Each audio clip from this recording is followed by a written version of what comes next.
अस्सलाम वालेकुम एवरीवन। जैसे मैंने पहले भी आपसे डिस्कस किया था कि मेरे इन लेक्चर्स का जो बुनियादी मकसद है वो कमर्शियल ज्योग्राफी के स्टूडेंट्स को उनका सब्जेक्ट मैटर आसान अंदाज में उन तक पहुंचाना है। पिछले लेक्चर में हमने डिस्कस किया था major geographical major regions on the basis of population density. 5 region हमने डिस्कस किए थे और जो 6th रीजन है हमारा ओवर पॉपुलेटेड अर्बन सेंटर्स, ये आज हम डिस्कस करेंगे। लेकिन इससे पहले हम ये समझ लें कि अर्बन सेंटर्स होते क्या हैं। आपके इल्म में है कि दुनिया की आबादी की रिहाइश के लिहाज से हम 2 हिस्सों में तकसीम कर सकते हैं, रूरल पॉपुलेशन और अर्बन पॉपुलेशन। रूरल एरियाज कौन से होते हैं? अगर आप यहाँ देखें, रूरल एरियाज जिन्हें हम आमतौर पे विलेज या गांव कहते हैं, यहाँ पर 3 खुसूसियात ध्यान में रखें। नंबर 1, ये छोटी आबादी वाले इलाके होते हैं, यहाँ पर पॉपुलेशन डेंसिटी बहुत कम होती है और most of the workers engage in primary activities. ठीक है। इसकी तरह से दूसरा जो हमारे पास है अर्बन एरियाज, जिसको हम सिटी कहते हैं। यहाँ के जो 3 बेसिक फीचर्स हैं, बड़ी आबादियां हैं, large population, moderate to high density population, बहुत ज्यादा लोग बड़े शहरों में रहते हैं और जो उनकी कमर्शियल एक्टिविटीज हैं वो सेकेंडरी या टर्शियरी एक्टिविटीज हैं जिसमें ये एंगेज होते हैं। आइए अपने आज के टॉपिक की तरफ चलते हैं। जैसे कि हमारा आज का टॉपिक है over populated urban centres. Over populated का क्या कॉन्सेप्ट है? ओवर पॉपुलेटेड का मतलब यह है कि वो इलाके जहां आबादी अवेलेबल फैसिलिटीज के मुकाबले में ज्यादा होती है, इन्हें हम कहते हैं ओवर पॉपुलेटेड। ये ओवर पॉपुलेटेड अर्बन सेंटर्स बनते क्यों हैं? इससे पहले हम एक ट्रेंड समझ लें कि पिछले 70 इयर्स में या उससे और पहले से पॉपुलेशन का क्या ट्रेंड है। आपको नजर आ रहा होगा, इन 1950 71% of the people live in rural areas, जबकि अर्बन सेंटर्स में जो टोटल पॉपुलेशन थी वो थी 29%। 2018 में आप देखें तो ट्रेंड जो है बहुत तेजी से तब्दीली आई और रूरल पॉपुलेशन जो है वो 44% है, जबकि 56% people now living in the urban centres.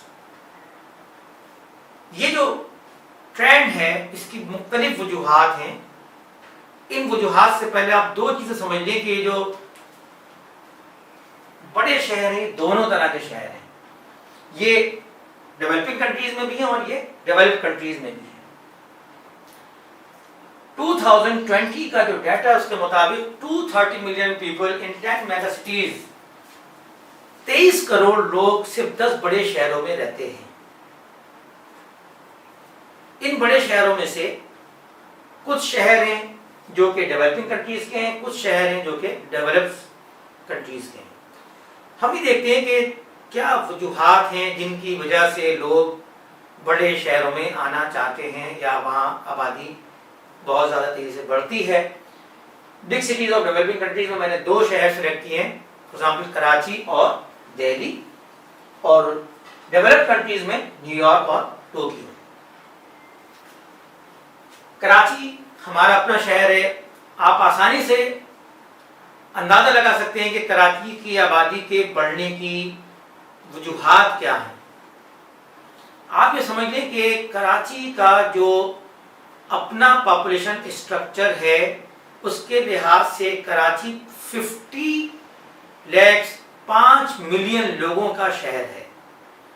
यानी अगर यहाँ की आबादी 50 लाख हो तो किसी किस्म की इश्यूज और प्रॉब्लम से हटकर यहाँ पर आसानी से जिंदगी गुजारी जा सकती है, जबकि इस वक्त यहाँ की आबादी जो है वो 20 मिलियन से ज्यादा लोग यहाँ पर इस वक्त रिहाइश पजीर हैं। यही हाल दिल्ली का भी है।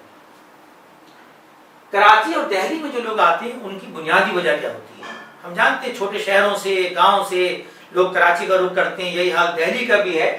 2 बुनियादी चीजें हैं, जॉब्स, जिनको हम कह सकते हैं इकोनॉमिक इश्यूज, क्योंकि उनके अपने लोकल एरिया में जॉब्स नहीं हैं, उनके पास बेसिक फैसिलिटीज नहीं है, वो रिस्क लेकर वो ट्राई करते हैं कि भाई बड़े शहर चलेंगे, वहाँ पे हमें जॉब्स मिल जाएंगी, वहाँ पे हमारी इकोनॉमिक कंडीशंस बेहतर हो जाएंगी।